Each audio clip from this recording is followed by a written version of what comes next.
paz del Señor. Les deseo las más ricas bendiciones de Jesucristo para sus vidas en estos tiempos difíciles. Es cuando más nos tenemos que agarrar de la mano del Señor, pero principalmente también es cuando más tenemos que meditar en su santa y poderosa palabra, que tiene todo el sustento y toda la fortaleza que necesitamos para afrontar estos tiempos difíciles. Por eso en esta tarde, bueno, yo aquí estoy de tarde, ustedes a la hora que vean este video, quiero compartir junto a ustedes una porción de la palabra de Dios. Quisiera que podamos buscar en sus Biblias, en el Evangelio según San Marcos, en el capítulo 4, versículos 35 al 40. Bien, repito, el Evangelio según San Marcos, versículo 4 al 40, dice: Aquel día, cuando llegó la noche, les dijo: pasemos al otro lado. Y despidiendo a la multitud, le tomaron como estaba en la barca. Y había también con él otras barcas. Pero se levantó una gran tempestad de viento, y echaba las olas en la barca de tal manera que ya se anegaba. Y él estaba en la popa durmiendo sobre un cabezal, y le despertaron. Y le dijeron: Maestro, ¿no tienes cuidado de que perecemos? Y levantándose, reprendiendo al viento, y dijo al mar: Calla, enmudece, y cesó el viento, y se hizo gran bonanza. Y les dijo: ¿Por qué estáis así amedrentados? ¿Cómo no tenéis fe? Entonces temieron con gran temor, y se decían el uno al otro: ¿Quién es este que aún el viento y el mar le obedecen? Esta historia, bueno, la conocemos, ¿no? Jesús calma la tempestad. Bien, y hoy en día estamos atravesando, yo diría que toda la humanidad, estamos pareciera que subidos en la misma barca, atravesando una gran tempestad. Y así también muchas veces cada uno de nosotros en nuestra vida pasamos tempestades, amén. Pasamos verdaderas tormentas que azotan nuestra barca con tanta fuerza, y a veces es tan fuerte la tempestad, es tan fuerte la tormenta que estamos atravesando, que nos olvidamos de quién es el que viene con nosotros en esa barca. Nos olvidamos que no estamos solos en medio de esa tempestad o en medio de esa verdadera tormenta. Y pareciera hoy en día, como les digo, que en esta barca en la que estamos subidos toda la humanidad, pareciera que la muerte y la enfermedad están rondando ahí en la puerta de la casa, cada vez más, cada vez con más intensidad. Y realmente esto nos lleva muchas veces a pasar procesos emocionales verdaderamente difíciles de sobrellevar, amén. Y en medio de todo esto se empieza a generar un montón de otros males. Yo cuando salgo veo cada vez más gente durmiendo en la calle, y no solo como se decía antes, un linchera, ¿no? un pordiosero. A veces ya se ven familias durmiendo en las calles, cada vez más. Ya antes de la pandemia se veía, y ahora es como que se ha incrementado. Familias durmiendo en la calle, familias revolviendo la basura. Y yo quisiera que reflexionemos, porque por ahí decimos esto y no tomamos en cuenta la magnitud, ¿sí? Yo quiero que usted piense, si usted en este momento tiene un techo, tiene una casa, tiene algo de alimento en su alacena, en su heladera, que considere las personas que están en la calle, porque a veces nos quejamos y quizás no hemos tocado fondo aún para la gloria de Dios. Entonces reflexionemos, ¿no? Que realmente hay familias durmiendo en la calle, ¿sí? Hace poco escuché una noticia en estos días de una mujer en Córdoba, en la ciudad de Córdoba, ella embarazada de 4 meses, junto a su marido, durmiendo en la calle, ahora en julio, imagínense, con el frío, y murió de frío esta mujer, y murió su bebé también, de 4 meses, durmiendo en la calle.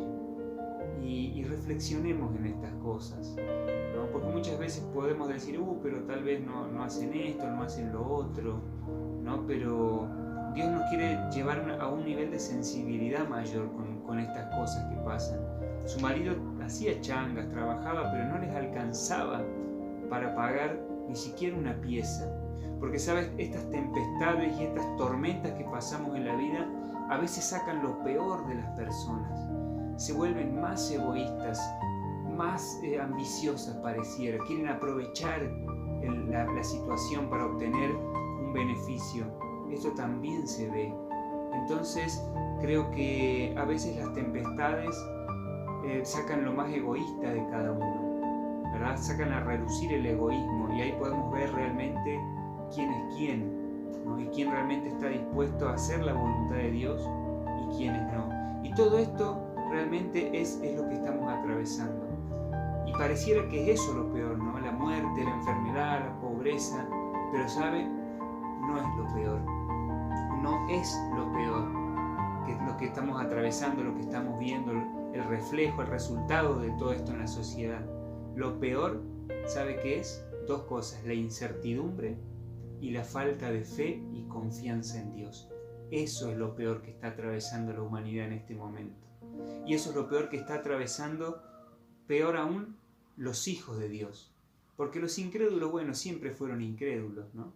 Y pareciera al revés, pareciera que ahora los incrédulos te están queriendo acercar a Dios, pero los que decían ser hijos de Dios están dudando, están desconociendo quién es el que está yendo en la barca junto a ellos en medio de esta tempestad y la incertidumbre de no saber qué va a pasar. El enemigo es tan astuto que ha usado toda esta situación de la pandemia, de la cuarentena, para cerrar las iglesias, ¿sí? O para que en los pocos lugares que un poco pueden abrir funcione a la mitad o menos, ¿sí? Eso ha logrado el enemigo. Y realmente cuando el pueblo de Dios deja de congregarse, y aún más cuando empieza a invadir la incertidumbre a los hijos de Dios, es cuando empiezan a dejar de orar, es cuando empiezan a dejar de interceder, es cuando empiezan a dejar de ayunar, y todo eso hace que las tinieblas avancen, porque el pueblo de Dios cumple una función importante, que es la de hacer la guerra espiritual contra el mundo de las tinieblas que todavía opera en este mundo. Entonces, todo esto es para que el pueblo de Dios se enfríe, para que el pueblo de Dios dude, para que el pueblo de Dios tenga miedo, y ahí es donde avanzan las tinieblas. Recuerden que el apóstol Juan dijo que donde hay miedo, no hay amor. Amén. Tenemos que confiar, aunque se sacuda con la fuerza que se sacuda la barca, o aún en tu vida personal, lo que sea que estés pasando, tenemos que confiar en Dios. Dice el versículo 38 de lo que leímos: y él estaba en la popa durmiendo sobre un cabezal, y le despertaron y le dijeron: Maestro, ¿no tienes cuidado de que perecemos? Muchas veces la incertidumbre y la falta de confianza que producen estas tormentas en nuestra vida nos llevan a una situación que es peor que los resultados que estemos viviendo, es peor que la tormenta en sí misma, y es el hecho de pensar que Dios no tiene cuidado de nosotros. Eso pensaron aquí los apóstoles. Ellos pensaron que Dios no tenía cuidado de ellos, que Jesús no tenía cuidado de ellos, que no los cuidaba. Se sintieron quizás por un momento abandonados, olvidados.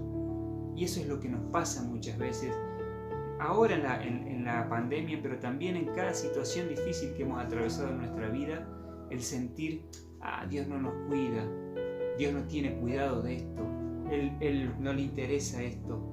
Y realmente no, eso viene por algo, no solo por la tempestad en sí, sino por algo que ignoramos, aunque muchas veces decimos saber y repetimos porque quizás lo hemos escuchado en la iglesia, pero no entendemos que Dios tiene el control. Dios tiene el control y no nos ha abandonado, ¿sí? Pensamos que nos ha abandonado porque no entendemos que Él tiene el control, aún en medio de esa tempestad. Y aquí en esta historia lo vemos. Para los discípulos era terrible que la barca se sacudía, y dice, y ya se anegaba, quiere decir que ya se hundía, o sea, ya estaba al borde de hundirse esa barca. Pero Jesús tenía el control, Él tenía el control de esa situación. Y Él puede permitir que se sacuda la barca, pero no que se hunda. Amén. Y Él no va a permitir que tu barca se hunda, aunque te parezca que se está sacudiendo, y Él no te ha abandonado. Peor que lo que pueda estar pasando en la vida es pensar que Dios te ha abandonado, o que se ha olvidado, o que no tiene cuidado. Él tiene el control de lo que está pasando en tu vida, lo que sea que estés pasando. Te falta dinero, pensás que te vas a quedar sin trabajo, ya estás a punto de quedar en la calle como estas familias que te he contado, Dios tiene el control, Dios tiene el control y nos quiere enseñar algo. Y si me podrías decir, y si tiene el control, ¿por qué murió esa mujer embarazada? Mire, yo creo que si esa persona ha tenido fe, está en la presencia de Dios, al igual que la hija que estaba en su vientre. Pero sí le puedo decir que Dios a través de esto nos quiere enseñar algo, que dejemos ya el egoísmo, que dejemos de no mirar hacia los costados. ¿Sí? En estas situaciones Dios nos desafía a dar lo mejor de nosotros, a empezar a dar no solo de lo que nos sobra, porque en este tiempo yo no creo que le sobre a nadie, sino dar aún lo que no tenemos, aún lo que más nos duele. Tenemos que empezar a mirar hacia un costado, porque esa también es la voluntad de Dios. No solamente orar, es claro que es importante, pero también compartir lo que tenemos con los demás y entender que en todo Dios tiene el control y que no nos ha abandonado. Amén. El versículo 40 dice: y les dijo, ¿por qué estáis así amedrentados? ¿Cómo no tenéis fe? Les preguntó, los confrontó. ¿Acaso no tienen fe? ¿Acaso no me vinieron a seguir porque dijeron que creían en mí? ¿Acaso Pedro no dijo, soy hombre inmundo? ¿No? Realmente dieron muestras de fe, pero no a la hora de que realmente había que ver si esa fe era real. Todos dudaron, todos temieron, todos fueron a reclamarle a Dios como diciendo, hey, vos no nos cuidás, ¿no? Y así muchos se han alejado de Dios, de la iglesia, porque creen que Dios no los ha cuidado o que no ha tenido el control en alguna situación de su vida. Y el diablo va a usar esto para destruir tu fe, porque eso es lo primero que él quiere, pero porque tiene un propósito detrás de eso. Y es destruir el plan de Dios para tu vida, el ministerio de Dios. Porque los hijos de Dios no fuimos llamados solo a creer, a armar una iglesia y a hacer una religión. Fuimos llamados a hacer guerra espiritual, a servir a Dios, a ganar almas. A eso fuimos llamados. Y eso es lo que Él quiere destruir. Les quiero compartir en este sentido un testimonio que escuché hace unos días de una hermana que fue muchos años misionera en África, y mientras ella estaba misionando en África con su marido, ella quedó embarazada de una niña, y en el transcurso de su embarazo en África se fueron a hacer una ecografía, y los médicos allí africanos descubrieron que la bebé que ella tenía en su vientre estaba enferma de muchas cosas. Su cerebro no se desarrollaba, su sistema nervioso central no se desarrollaba, y que su pie estaba con una malformación. Eso le dijeron estando allá sirviendo a Dios. Bien. Entonces le recomendaron que vinieran aquí a América, ella es de Colombia, que vinieran a Sudamérica para poderse hacer estudios, porque la medicina en África es muy limitada y no le iban a poder ayudar. Entonces, bueno, ellos vinieron, obviamente, era su hija, vinieron en un primer momento a Colombia a hacerse todos los estudios, y un médico le hizo los estudios y le descubrió más cosas todavía que le habían dicho en África, puras malformaciones, que hasta corría riesgo que no naciera esa niña. Y si nacía, que iban a nacer o con síndrome de Down o con problemas cerebrales. Terrible el diagnóstico. Y uno de los médicos le dijo, eso es porque te fuiste a África, porque allá se ha agarrado bacterias y por eso te ha nacido así la niña. Y ella en ese momento entendió quién era el que estaba hablando. No era el médico, porque nuestra lucha no es contra sangre y carne. Ella entendió que era el diablo el que estaba hablando, le estaba diciendo, ¿para qué te fuiste a servir a Dios? Y mirá, ahora tenés a tu hija enferma. Eso era lo que estaba queriendo decir el diablo. Y eso es lo que muchas veces el diablo va a decir en tu vida, en lo que sea que estés atravesando, un problema con un hijo, un problema laboral, un problema ahora con la pandemia, lo que sea, el diablo te va a decir, ¿para qué ibas a la iglesia? ¿Para qué tenés fe? Pero él quiere destruir tu fe porque no quiere que le sigas sirviendo a Dios. Y esta hija de Dios entendió eso, y ella dice que oró junto a su marido y le dijeron, Señor, yo no sé si esta hija tú vas a hacer el milagro y la vas a sanar, pero si ella va a nacer con todo lo que los médicos nos están diciendo, no importa, nosotros te vamos a adorar, nosotros te vamos a servir y vamos a volver a África a seguir predicando el Evangelio, porque allí realmente que hay mucha necesidad. Esas fueron las palabras de esta mujer. Y bueno, y resulta que unos días antes, tal vez un mes antes de que ya esté por nacer el bebé, ellas volvieron a ir a otro médico que le recomendaron que era mejor, y volvieron a hacer los estudios. Y el médico empezó a ver con la ecografía, y empezó a ver a la niña y le dijo: esta niña está perfecta, no tiene ningún problema, yo no veo nada, su cerebro está bien, su sistema nervioso está bien, sus miembros están bien, esta niña está lista para nacer sana y salva. Y así fue, hermano, nació la niña y ella mostró a su hija en un perfecto estado de salud, hermano, porque ese es nuestro Dios. Aunque parezca que se va a hundir la barca, aunque el diablo empiece a decirte: no, ¿para qué? Tienes que seguir confiando en Dios. Tenemos que seguir confiando en Dios, porque Él no va a permitir que la barca se hunda, y siempre adorarle, siempre adorarle. No hay otra, porque el diablo quiere destruir tu fe y quiere destruir tu ministerio y tu propósito, para lo cual Dios te ha puesto en la tierra. Amén. El versículo 41 dice: entonces temieron con gran temor y se decían el uno al otro: ¿quién es este que aún el viento y el mar le obedecen? ¿Quién es este?, dijeron ellos. ¿Saben? Ellos no sabían quién era Jesús, no sabían. Y eso que le seguían y le servían, y parece que convivían con Jesús. Y no solo eso, sino que habían visto ya milagros, porque Pedro había recibido la sanidad de Jesús, de su suegra había sido sanada. Pedro y Juan pudieron ver cuando Jesús llenó las redes de peces, cuando no habían pescado nada en toda la noche, con una sola palabra de su boca esas redes fueron llenas. Ellos veían, pero no le conocían. Y así hay muchos hijos de Dios, muchos cristianos, que están años en la iglesia, que escuchan la palabra, que saben, pero no le conocen a Jesús. Dios no quiere gente que se amontone en una iglesia.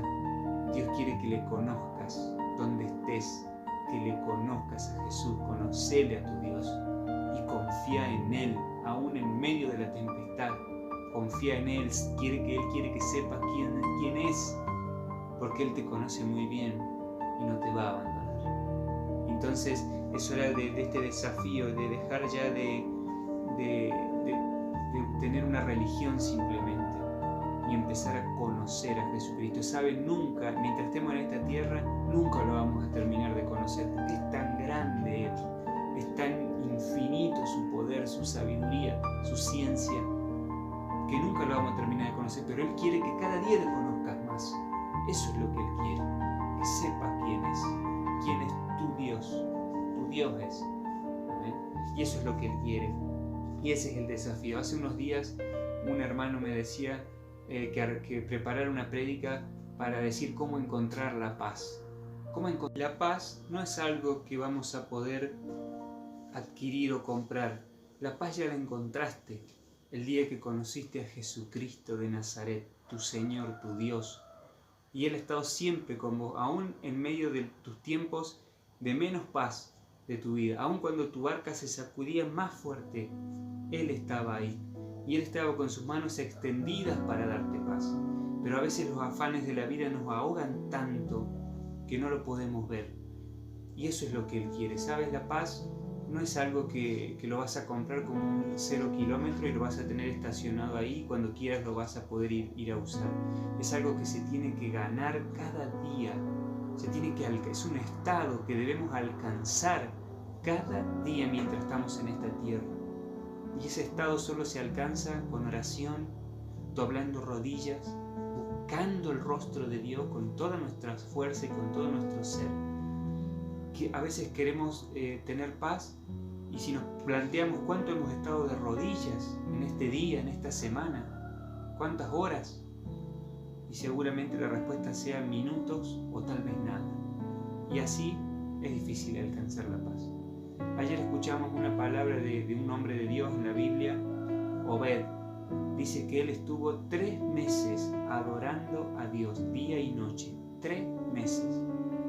Y luego de eso el Señor lo bendijo con 3 generaciones de bendición para él y su descendencia. 3 generaciones de gracia de Dios. Entonces, realmente Dios es fiel. Amén. Dios te va a dar la paz que te ha prometido. La paz te dejo, mi paz te doy, dijo el Señor Jesús. Pero está en nosotros tomarla cada día, arrebatar esa promesa cada día en el nombre de Jesús. O simplemente seguir viviendo tibia y mediocremente.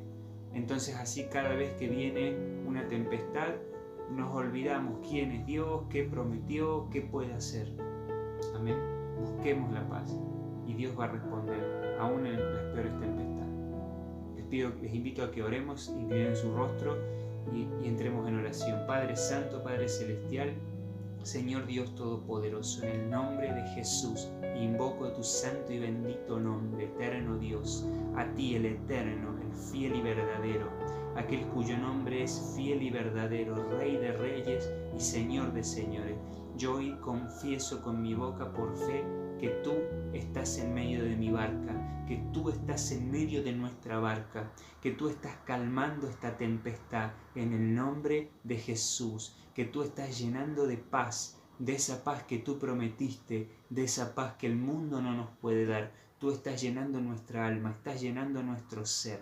Ahora en el nombre de Jesús, que descienda tu unción, poderoso Cordero de Dios, sobre todos los lechos donde hoy hay enfermos, donde hay personas desahuciadas, donde hay personas aisladas y lejos de su familia, con incertidumbre, donde su barca se está sacudiendo y ellos no te conocen. En el nombre de Jesús, que llegue este video o que llegue una prédica de un hermano, de alguien que pueda tocar sus corazones y que te puedan conocer y que puedan entender que en medio de toda esa lucha tú estás tomando el control, tú estás calmando la tempestad, Padre. En el nombre de Jesús oramos por todos los enfermos de la Argentina, por todos los enfermos del mundo, Padre, de COVID-19 y de toda enfermedad. En el nombre de Jesús oramos por las personas que están en las calles, Señor, que tú extiendas tu calor, que tú lleves, Señor, tu abrigo, que tú des, Señor, un techo para estas personas, pero también que toques el corazón de nosotros, tus hijos, para vivir como en los tiempos de la iglesia primera, donde dice, Señor, tu palabra en el libro de los Hechos, que todos compartían todo lo que tenían y ninguno tenía necesidad de nada. Así queremos vivir, Señor. En el nombre de Jesús oramos. Aleluya, gloria a Dios. Amén. Bye.